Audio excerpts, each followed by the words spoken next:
So hello and welcome back to Sheryians coding school guys. आप सबका बहुत बहुत स्वागत है और आज की वीडियो में अपन करने वाले हैं टीसीएस के क्वेश्चंस। ऑब्वियसली ये दो सेक्शंस में होगा जैसे कि पुरानी वीडियोस में चलता आ रहा है, लेकिन उन सब चीज़ों से पहले मैं आपको एक चीज़ क्लियर करना चाहता हूँ।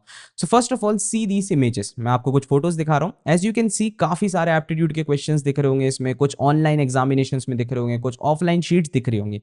ये सारी चीजें कहाँ पूछी जाती हैं? क्या ये सिर्फ और सिर्फ उन एमएनसीज में पूछी जाती है like TCS, Capgemini, Wipro, Accenture, Mindtree? नहीं। Aptitude reasoning is so much important right now कि there are more than 6000 companies जो आपको प्लेस करने के लिए आपके कैंपस प्लेसमेंट में आती है। एंड लगभग सारी की सारी कंपनीज आपसे एप्टीट्यूड एंड रीजनिंग पूछती है in your first round. So aptitude and reasoning is really important for your campus placements. अब अगर मैं बात करूं इस एप्टीट्यूड रीजनिंग की, there are majorly 3 levels of this. सबसे पहले होता है एक हार्ड लेवल, फिर होता है एक मीडियम लेवल और एक होता है कौन सा? Obviously easy level. अब जो हार्ड लेवल का एप्टीट्यूड होता है ना, वो मेनली पता है कहाँ पूछा जाता है? वो पूछा जाता है एसएससी के एग्जाम में, सीजीएल के एग्जाम में, बैंक पीओ के एग्जाम में आप कर सकते हो उसको एक्सपेक्ट, या फिर आप रेलवेज के एग्जाम में एक्सपेक्ट कर सकते हो। और इस चीज को, हार्ड लेवल के क्वेश्चंस को प्रिपेयर करने के लिए you need at least 1 to 2 years। तो क्या आप इतनी मेहनत कर सकते हो अभी इस समय पे जहां आपको कोडिंग वोडिंग भी करनी रहती है? Obviously not. तो क्या भैया कैंपस प्लेसमेंट में भी हार्ड लेवल के पूछे जाते हैं? नहीं, कैंपस प्लेसमेंट में मीडियम टू इजी लेवल के ही सवाल पूछे जाते हैं।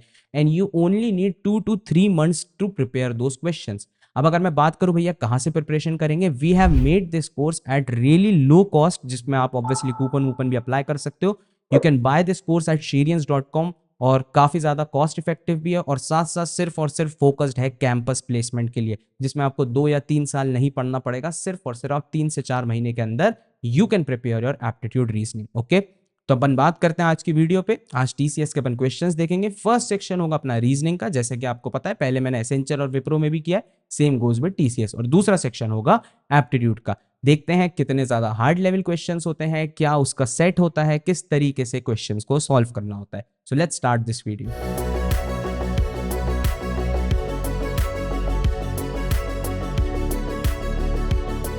चलो स्टार्ट करते हैं रीजनिंग का सेक्शन टीसीएस का। और सबसे पहला क्वेश्चन है अपना सीरीज का।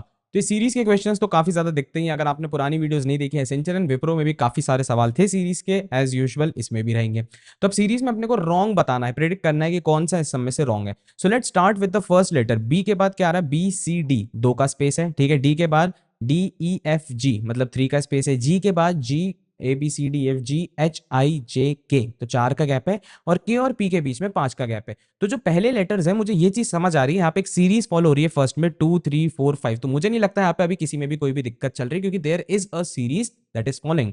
अब अगर मैं ई जी और जे की बात करूं, ई से लेके G, A B C D E F और जी, यहाँ पे 2 का स्पेस है। जी के बाद जी एच आई जे, 3 का स्पेस है। अब यहाँ पे यूजुअली वैसे 4 का ही स्पेस आएगा, क्योंकि वही वाली सीरीज फॉलो है। जे के एल एम, यहां पे भी कितने का स्पेस दे दिया उन्होंने? 3 का स्पेस दे दिया। अब एम के बाद एस तक का पता है कितने का स्पेस है? 6 का स्पेस है। अब ये इसलिए हो रहा है क्योंकि ये वाली जो चीज है एम, ये यहाँ पे कहीं ना कहीं गलत लिखा गया, क्योंकि यहाँ पे आना चाहिए था 4 का गैप। और अगर यहाँ पे 4 का गैप आता तो ऑटोमेटिक यहाँ पे कितने का आता? 5 का गैप आता। तो यहाँ पे 6 का गैप इसलिए आ रहा है क्योंकि यहाँ पे ये जो एम लिखा गया ये थोड़ा सा गलत है। So I can directly point out K M और जो पी है that is the wrong answer, that is या फिर रॉन्ग एक तरीके से सीरीज का एरिया। तो अपन लोगों ने सी मार्क कर दिया।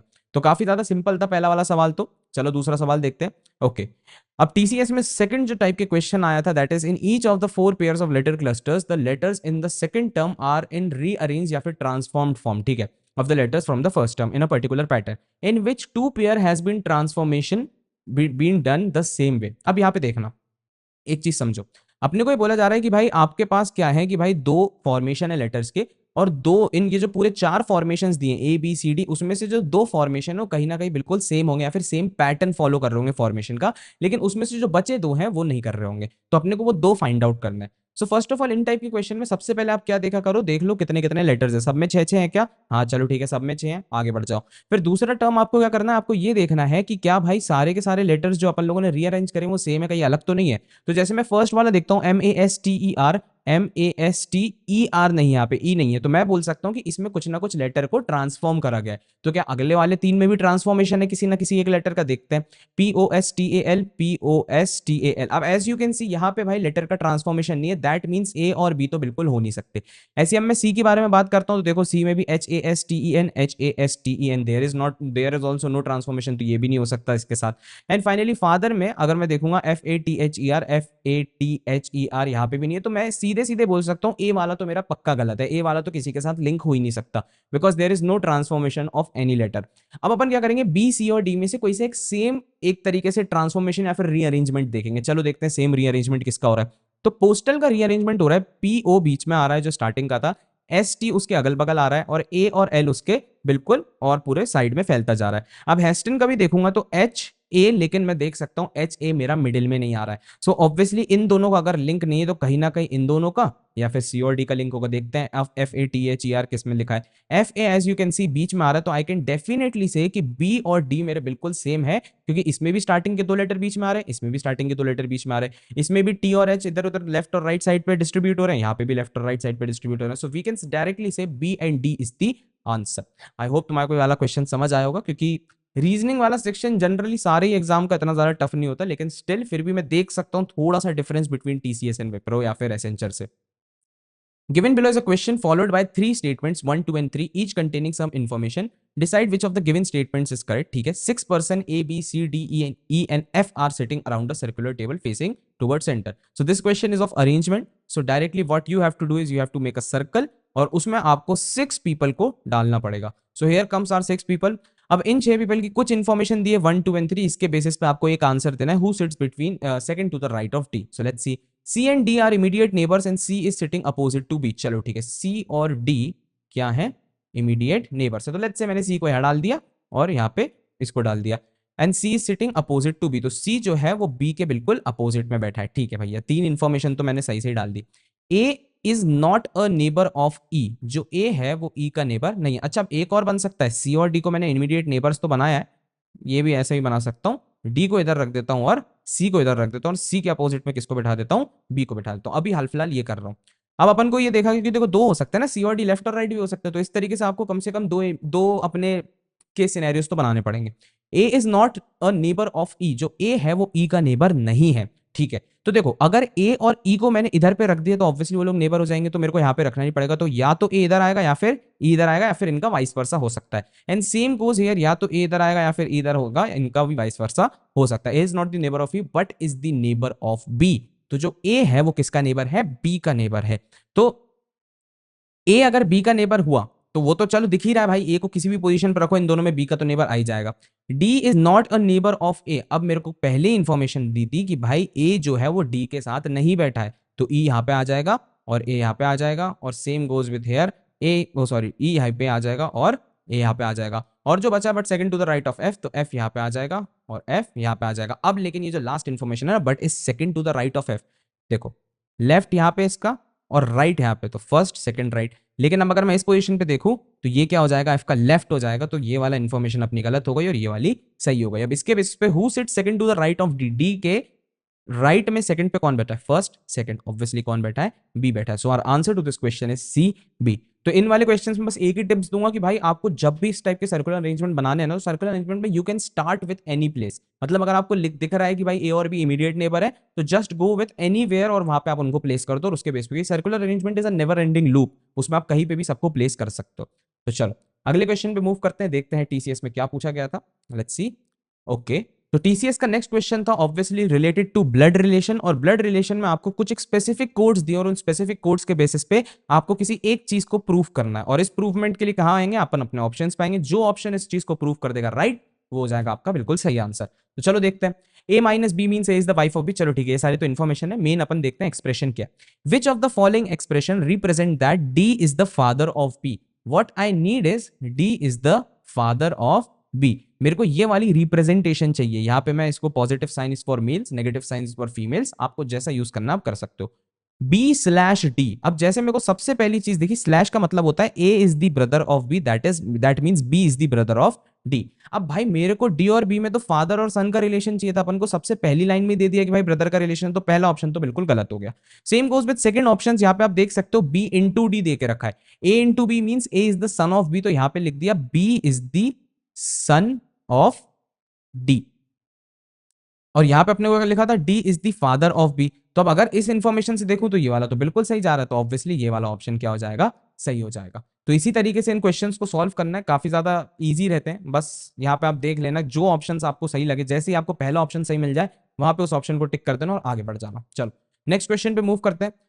6 movies are played on 6 consecutive days of the week starting from Monday. अब देखो यहाँ पे ये जैसी क्वेश्चन आया ना, मुझे ये समझ आ गया कॉन्जिक्यूटिव डेज पे 6 मूवीज और वो 6 मूवीज का नाम होगा, तो इसका मतलब ये क्वेश्चन है अरेंजमेंट का। तो चलो भाई सबसे पहले मैं मान लेता हूँ Monday, Tuesday, Wednesday, Thursday, Friday and Saturday. So these are the 6 days, और इन 6 डेज पे कोई ना कोई सी एक मूवी प्ले की गई थी। अब यहाँ पे आपको इन्फॉर्मेशन देके गई है, रैम्बो इज प्लेड आफ्टर डियांगो।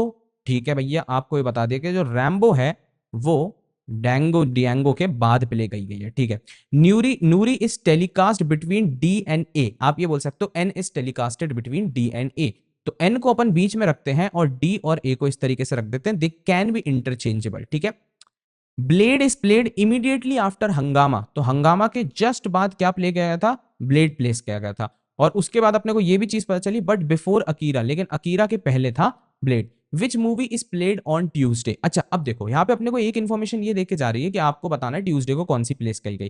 तो अब यहाँ पे पता है होता क्या है ना, अपने को पता है हंगामा और ये जो ब्लेड है ये सबसे पहली 2 मूवीज हो सकती हैं, क्योंकि इसके बाद क्या है, अकीरा है। अकीरा, डेंगो और एन के बीच में एक एक का गैप है, फिर डेंगो के बाद क्या है, आर वाली मूवी है। तो मुझे एक चीज समझ आ रही है, अगर मैंने हंगामा को यहाँ पे प्लेस किया, फिर उसके बाद मैंने ब्लेड को यहाँ पे प्लेस किया, फिर ब्लेड के बाद मैं ए और डी को ऐसे प्लेस कर सकता हूँ, या तो ए को यहाँ कर दो, या तो डी को यहाँ कर दो, या फिर डी को यहाँ कर दो, या फिर ए को यहाँ कर दो, और एन को हमेशा बीच में रखो, और डी के बाद आर है। तो मेरे को ये तो कहीं भी इंफॉर्मेशन दी थी कि डी के जस्ट इमीडिएट बाद आर है, तो हो सकता है डी के बाद यहाँ पे सैटरडे को आर आ जाए, या फिर इस पोजीशन पे डी के बाद यहाँ पे सैटरडे को आर आ जाए। तो इस तरीके से अपनी पूरी फॉर्मेशन बन सकती है। So these are the 2 condition. लेकिन मेरे को एक चीज समझ आ रही है, मंडे और ट्यूसडे को जो एच और बी है उनकी बिल्कुल परफेक्ट प्लेस है, तो अपन बोल सकते हैं ट्यूसडे को क्या प्ले गया था, blade. That's it. So this is the answer to this question. लोग कंफ्यूज आते हैं कि भैया यार पूरा एग्जैक्ट आंसर नहीं आया, जस्ट लेकिन फोकस करो कि क्वेश्चन में पूछा क्या गया। इट्स नॉट नेसेसरी कि आपको बिल्कुल एग्जैक्ट आंसर दिया जाए। चलो नेक्स्ट क्वेश्चन पे मूव करते हैं। And the next question is about syllogism. तो syllogism is one of the most important chapter, मतलब हर जगह पूछा ही जाता है। चलो तो some all watches are clocks. Let's go with all watches are clocks. Some clocks are wall hanging. ठीक है, WH लिख देता हूँ wall hanging के लिए। No watch is a wristband. अब देखो वॉच और रिस्ट बैंड का कनेक्शन नहीं देके रखा है, सो मैं यहाँ पे डायरेक्टली एक रॉन्ग कनेक्शन बना रहा हूँ रिस्ट बैंड का। But wrist band can be connected with clocks and wrist band can be connected with wall, जो भी है वॉल हैंगिंग्स। ठीक है, तो वॉच और रिस्ट बैंड का नहीं है कनेक्शन। अब कंक्लूजन्स देखो, no wall hanging is a wrist band. अब यहाँ पे किसने बोला कि वॉल हैंगिंग और रिस्ट बैंड अलग नहीं हो सकते, वो मतलब बिल्कुल अलग रहेंगे, पॉसिबिलिटी कि वो कनेक्टेड हो। तो पहला वाला स्टेटमेंट को मैं गलत बोल दूंगा, because I am not sure about it. Second statement, a wrist band may also be a clock. अब अपने को बोला जा रहा है जो रिस्ट बैंड है वो क्लॉक हो सकता है। Yes, this is a possibility, because wrist band और वॉचेस के बीच में कोई कनेक्शन नहीं है, but wrist band can be connected with clocks as well. तो ये वाला मैं सही बोल दूंगा, बिकॉज यहाँ पे मे लगा दिया इन्होंने। सम वॉचेस आर वॉल हैंगिंग, कुछ वॉच जो है वो वॉल हैंगिंग है, and this is also a wrong, because इस डायग्राम में तो मुझे दिख रहा है वॉच और वॉल हैंगिंग को मैंने अलग करके रखा है, तो ऑब्वियसली ये वाला क्या हो जाएगा, गलत हो जाएगा। तो only conclusion 2 follows. I hope ये वाला समझ आया होगा। Now one more question about obviously syllogism, because काफी सारे सवाल पूछे जाते हैं सिलॉजिज्म के। If all dogs are lion, ठीक है, all dogs are lions, no lion is a tiger. अब देखो जब मुझे पता है लायन और टाइगर के बीच में कोई कनेक्शन नहीं है, सो आई कैन डेफिनेटली से डॉग और टाइगर के बीच में भी कोई कनेक्शन नहीं रहेगा, बिकॉज सारे के सारे डॉग्स लायन के अंदर है। सम टाइगर्स आर कैट, कुछ जो टाइगर हैं वो क्या है, कैट है, but cat can be connected with lions and dogs as well. All dogs being cat is a possibility, सारे के सारे dogs being cat is not a possibility. Why? क्योंकि अगर मैं चाहूं भी सी को थोड़ा बहुत भी इसके अंदर बनाना, well this is actually a possibility. Let me check, अगर मैं कुछ डायग्राम इस तरीके का बनाऊं, yes, what's the problem inside it, ठीक है। All dogs being cat is a possibility, yes this is a possibility. And इस डायग्राम में मैं हर चीज को मतलब फॉलो कर रहा हूँ। सेकंड वाला है no dog is a tiger, कोई भी डॉग टाइगर नहीं है, बिल्कुल सही है ये वाला भी। क्यों? क्योंकि as I can see lion और टाइगर नहीं, और लायन के अंदर ही सारे डॉग आ रहे हैं, तो डॉग और टाइगर भी कनेक्टेड नहीं होंगे। तो मैं बोल सकता हूँ both conclusion 1 and 2 follows is the right answer to this question. तो यस, मैं थोड़ा सा देख सकता हूँ कि यार रीजनिंग में भी अगर मैं सिर्फ और सिर्फ सिलॉजिज्म की बात करूँ तो थोड़ा सा एडवांस लेवल का सिलॉजिज्म पूछा गया है। And same goes with the topics, जैसे मैंने एसेंचर वेसेंचर का करा था तो उसमें तुमने देखा होगा there was no question about blood relation, there was not a major question about sitting arrangement. तो टीसीएस क्या करता है ना, टीसीएस एक कमिटी बिठाता है जिसमें वो पूरा सिर्फ कमिटी का एक ही काम होता है क्वेश्चंस को बनाना, and they make so immense good questions. तो मैं बोल सकता हूँ यस, रीजनिंग भी एक मीडियम लेवल की पूछी जाती है in TCS, but I am not sure about aptitude. चलो मूव करते हैं next section, that is aptitude. अब अगर टीसीएस के एप्टीट्यूड की बात करें तो टीसीएस का एप्टीट्यूड काफी ज्यादा टफ माना जाता है, और होता भी है क्योंकि एक अलग से कमेटी बैठती है इन सब क्वेश्चंस को बनाने के लिए, और ये ऑनलाइन भी काफी मुश्किल से ही मिल पाते हैं। तो चलो देखते हैं सबसे पहला क्वेश्चन क्या रहा हुआ था टीसीएस में। If the 5-digit number 776xy is divided by 3, 7 and 11, then the value of 5x plus 3y, ठीक है। तो आपको एक 5-digit नंबर दिया है और आपको बोला जा रहा है जो 5-digit नंबर है वो डिविजिबल है 3 से, 7 से और 11 से। Now, if this number is divisible by 3, 7 and 11, that means this number is also divisible by the LCM of 3, 7 and 11। अब अगर आपने नहीं पढ़ा इसका कॉन्सेप्ट तो समझ लो अभी, लेकिन क्योंकि बहुत ज़्यादा लंबा कॉन्सेप्ट हो तो इसे एक सवाल से तो समझा नहीं पाऊंगा, लेकिन स्टिल समझो। 3, 7 और जो 11 का LCM होगा दैट इज 231। ये नंबर 231 से भी डिविजिबल होगा। 231 कैसे निकाला? मैंने डायरेक्टली मल्टीप्लाई कर दिया, बिकॉज सारे के सारे क्या थे? प्राइम नंबर्स थे। अब ये जो 231 है, this number is dividing 776xy। Now I don't know कितना पास आ सकते हैं, तो let's say our number is 99, ठीक है। और अब मैं डिवाइड करूंगा इसको 231 से, कुछ ना कुछ तो आएगा। तो अगर अब मैं इसको 231 से डिवाइड करता हूं, यहाँ पे इंटू 336 करना पड़ेगा 231 से, जिससे आएगा 77618।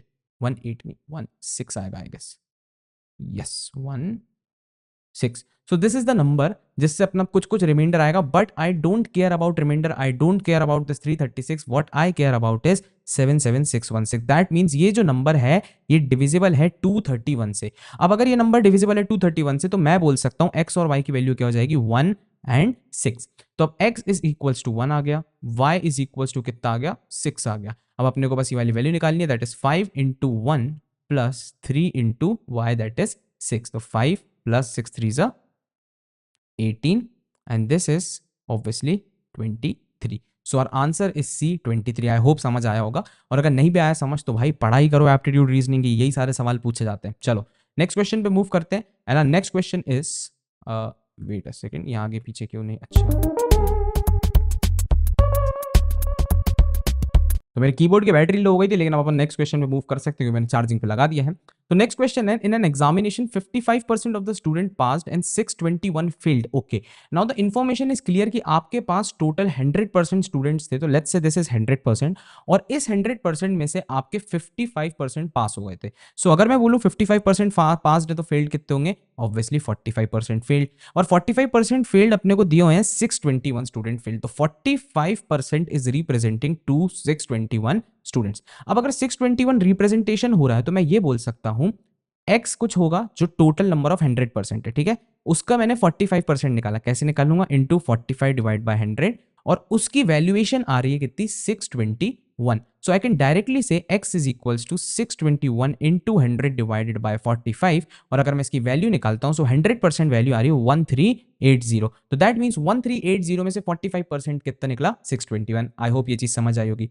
If the number of student for the exam was 69% of those who had applied for the exam। अब यहाँ पे अपने को इन्फॉर्मेशन दी जा रही है कि ये जो है ना, जितने लोगों ने एग्जाम दिया है ये वो है जिन्होंने अप्लाई करने के बाद एग्जाम देना है, but there are some percentage जो देने ही नहीं है एग्जामिनेशन। तो कितने परसेंट देना है? 69%। So that means these are the total 69% population जिसने एग्जाम दिया। लेकिन जिसने एग्जाम नहीं दिया उसका क्या, वो तो छोड़ो। How many students applied for the examination, अब उनसे बोला जा रहा है कितने लोगों ने टोटल अप्लाई किया। सो आई कैन से मेरे पास मान लो y है टोटल पीपल जिन्होंने अप्लाई किया, y का 69% दे के रखा है, दैट इज 1380। सो अगर अब मैं इसको कैलकुलेट करूंगा तो 1380 इंटू 100 डिवाइडेड बाय 69, और अगर मैं इसका आंसर निकालूंगा it will be 2000। So total 2000 people appeared for the examination, out of that 69% 1380 gave the exam, and out of that 45% only gave the fail हो गए, दैट इज 621। तो इस तरीके से आपको रिवर्स बैक ट्रैकिंग के लिए तरीके से ले जाना पड़ेगा इस सवाल को।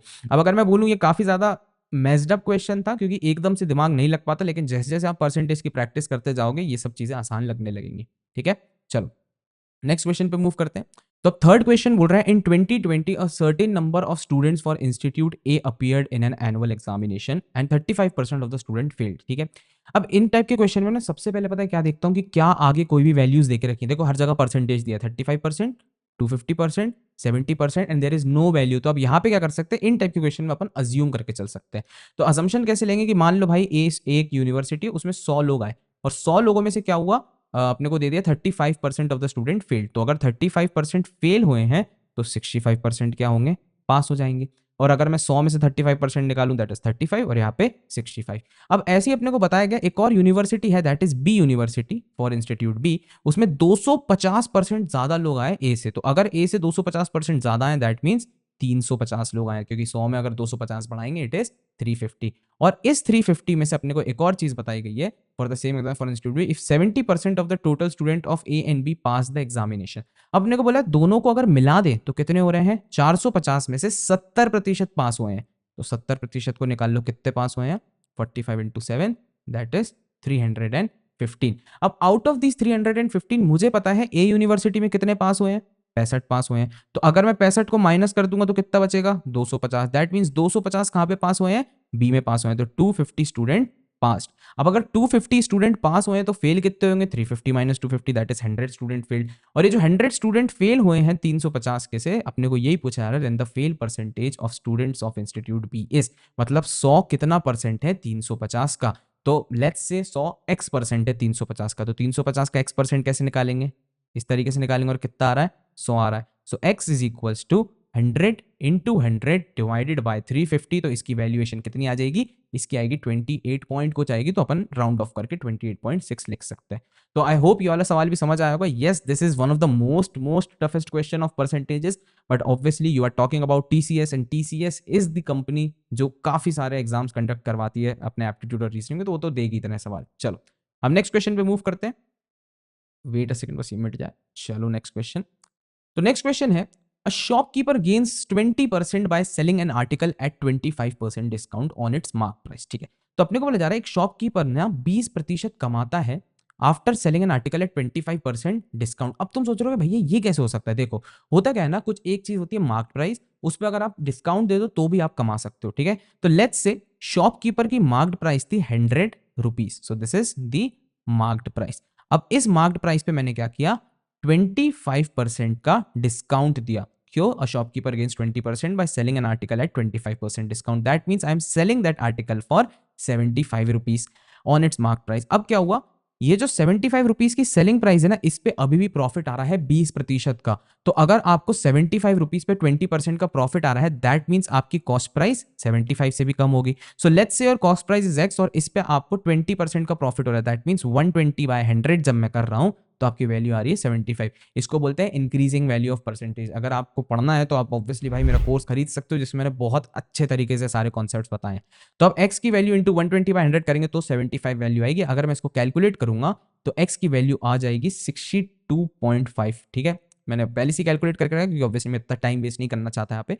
तो 62.5 is currently the cost price of our जो भी आइटम है। If the cost price of an article is increased by 20%, now what we are saying upon cost price में 20% का increase कर रहे हैं। So let's say now our cost price is increasing 120 by 100, obviously 20% का increase, तो value वापस से कितनी आ जाएगी 75। Now my cost price becomes 75।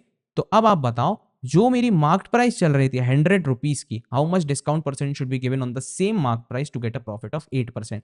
अब इस पे मैं कितना ज्यादा डिस्काउंट दूं जिससे मेरा यहाँ पे 8% का प्रॉफिट हो। तो अगर मुझे 8% का प्रॉफिट चाहिए कॉस्ट प्राइस पे तो 75 इंटू 100, ओ सॉरी 100 लिख दिया, 75 इंटू 108 आना चाहिए यहाँ पे, क्योंकि 8% का प्रॉफिट चाहिए। तो 75 इंटू 108 डिवाइडेड बाय 100, और अगर इसकी मैं वैल्यूएशन कैलकुलेट करूंगा इसकी वैल्यू आएगी 81 rupees. So I can directly see कि मेरे को अब 19 रुपए का डिस्काउंट देना पड़ेगा या फिर 19% का डिस्काउंट देना पड़ेगा, क्योंकि 100 से 19% नीचे ले जाऊंगा तो 81 आ जाएगा, जिससे मेरे को अभी भी प्रॉफिट हो 8% का। तो आई होप ये वाला क्वेश्चन समझ आया होगा, नहीं आया तो रिवाइंड करके देख सकते हो, दिस इज रिकॉर्डेड ऑब्वियसली। चलो नेक्स्ट वीडियो पे मूव करते हैं,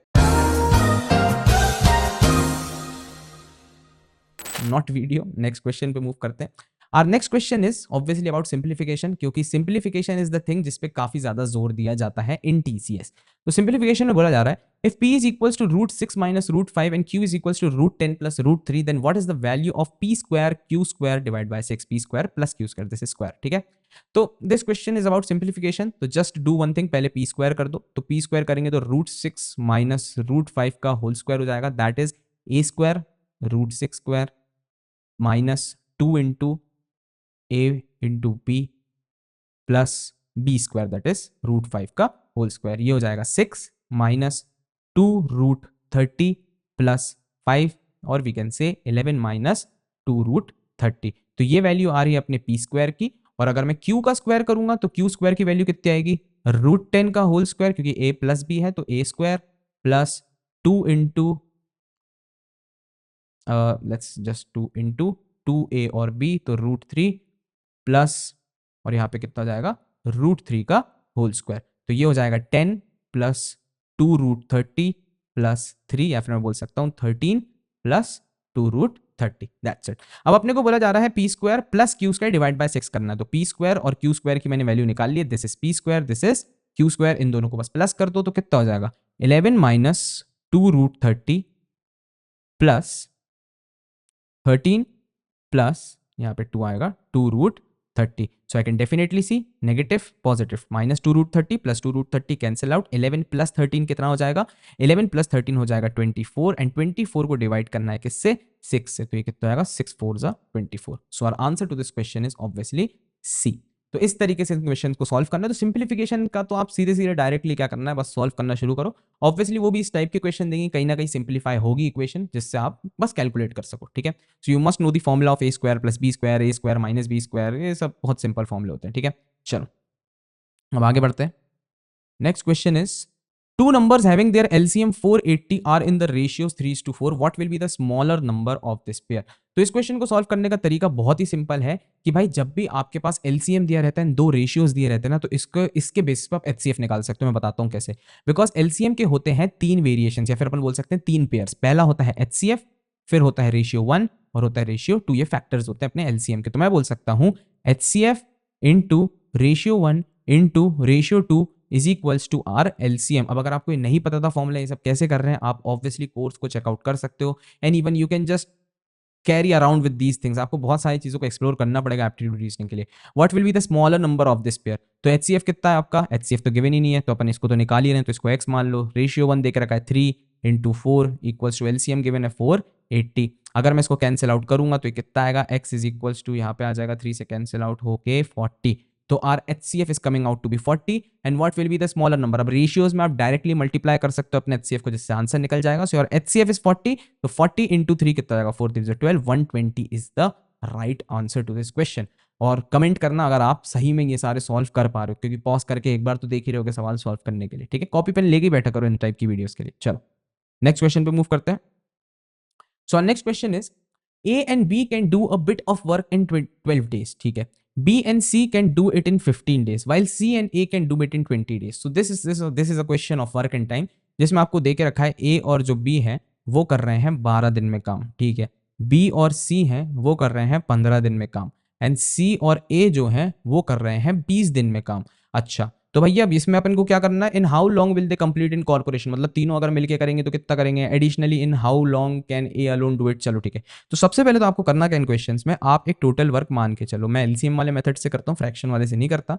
तो लेट्स से मैंने इनका टोटल वर्क मान लिया 12, 15 और 20 का LCM, that is 60 unit of total work. अब ए और बी मिलके 12 दिन में 60 यूनिट करते हैं, एक दिन में कितना करेंगे, 60 divide by 12 that is 5 unit per day. Same goes with B and C, 60 unit करते हैं 15 दिन में, तो एक दिन में कितना करेंगे, 60 डिवाइड बाय 15 4 यूनिट। और सी और ए मिलके कितना करेंगे, 3 यूनिट हर दिन में करेंगे।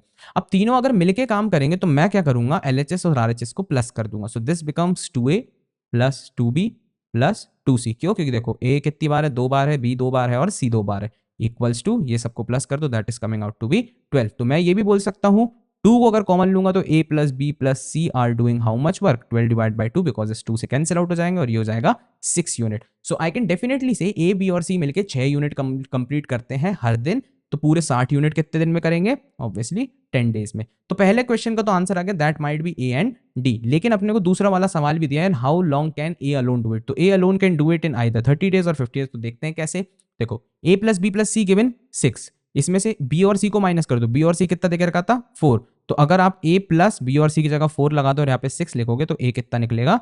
2 यूनिट्स पर डे। और अगर वो 2 यूनिट्स कर रहा है हर दिन में तो 60 यूनिट कितने दिन में कंप्लीट करेगा? ऑब्वियसली 30 डेज में। So answer to this question is confirm A. तो इस तरीके से आपको सॉल्व करना पड़ेगा वर्क इन टाइम के। Now this is also tough question of work in time actual.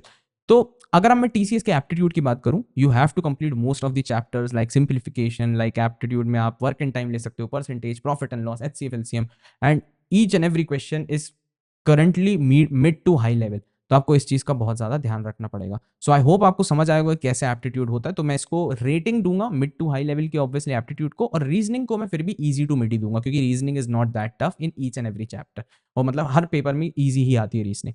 तो आई होप आपको ये सब चीजें समझ आई होंगी। मिलते हैं अपन लोग नेक्स्ट वीडियो में किसी और पेपर के साथ। और हैप्पी प्रिपरेशन गाइस, जितना अच्छे से प्रिपेयर कर सकते हो करो इन सब चीज़ों को। एंड आई होप आपकी कोई ना कोई से एक अच्छी कंपनी जरूर क्रैक हो। तो मिलते हैं नेक्स्ट वीडियो में, तब तक के लिए बाय बाय।